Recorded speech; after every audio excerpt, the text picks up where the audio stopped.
Pag-asa continues to monitor severe tropical storm Opong as it accelerated while moving westward. To update us on the latest, we have Pag-asa weather specialist Lian Loreto.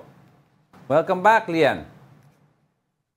Good morning po, Miss Angela and Sir Angelo, at sa lahat po ng ating mga taga-subaybay. Ito nga pong si Severe Tropical Storm Opong ay kanina alas 8 ng umaga sa coastal waters ng San Fernando, Romblon. Naglandfall nga po ito sa pang-apat na beses sa San Fernando noong 8:10 a.m. At ngayon napapanatili niya po ang kanyang kilos at kanyang lakas na hangin na aabot po sa 110 kilometers per hour at pagbugso na aabot sa 150 kilometers per hour. Sa ngayon kumikilos po ito pa west-northwestward at nag-accelerate nga po o mas bumilis sa kilos na 30 kilometers per hour. Kaya't ngayon po nakataas pa rin po ang wind signal number 3 dito po sa may Sorsogon, Masbate, kabilang ng Ticao at Burias Islands sa Albay, sa western and southern portions ng Camarines Sur, southern portion ng Quezon, Marinduque, Romblon, Oriental Mindoro, Occidental Mindoro, kabilang ang Lubang Islands, Batangas sa southern portion ng Laguna,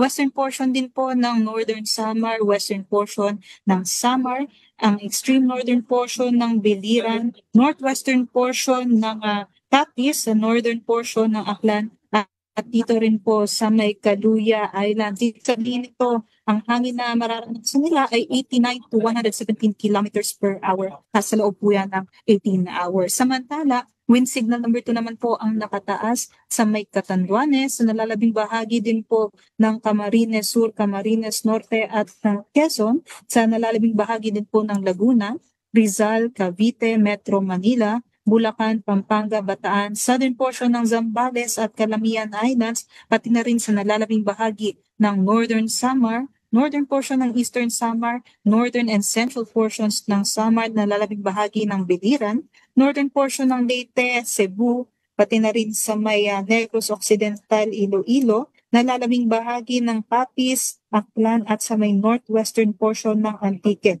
62 to 88 kilometers per hour naman po na mga hangin ang kanilang mararanasan sa mga nabanggit na lugar sa loob naman po ng 24 oras. Wind signal number 1 naman po ang nakataas sa may Quirino, central and southern portions ng Nueva Vizcaya, central and southern portions ng Benguet, at La Union, Pangasinan, sa may Aurora, Nueva Ecija, Tarlac, sa nalalabing bahagi ng Zambales, Puyo Islands at sa may northern portion din po ng mainland Palawan. Dito rin po sa may nalalabing bahagi ng Eastern Visayas, pati na rin sa Southern Leyte, Eastern and Central portions ng Bohol, Central portion ng Cebu, Northern portion ng Negros Oriental, pati na rin sa Northern and Central portions ng Negros Occidental, Central portion ng Iloilo at Antique, at sa may Dinagat Island, Surigao del Norte, kabilang po ang Siargao at Bukas Grande Island. Sila po ay nasa wind signal number 1 pa rin na makakaranas ng 39 to 61 kilometers per hour na mga bugso ng hangin.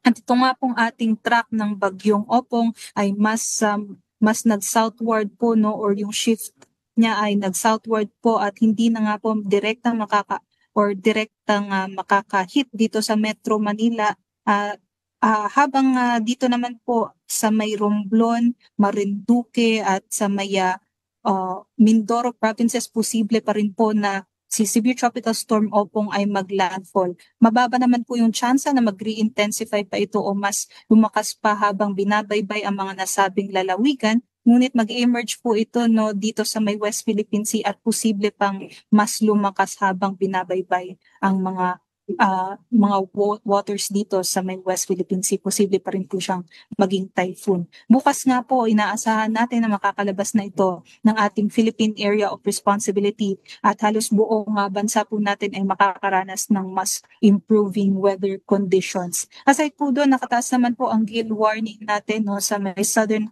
and the eastern portions ng Bicol region, pati na rin sa Eastern Visayas at dito rin po sa may western portion ng Central Luzon. Kaya't bawal po maglayag ang ating mga kababayan, posibleng umabot sa 11 meters ang mga pag-alon dyan sa mga nabanggit na lugar, kaya't delikado po ito sa ating mga manlalayag.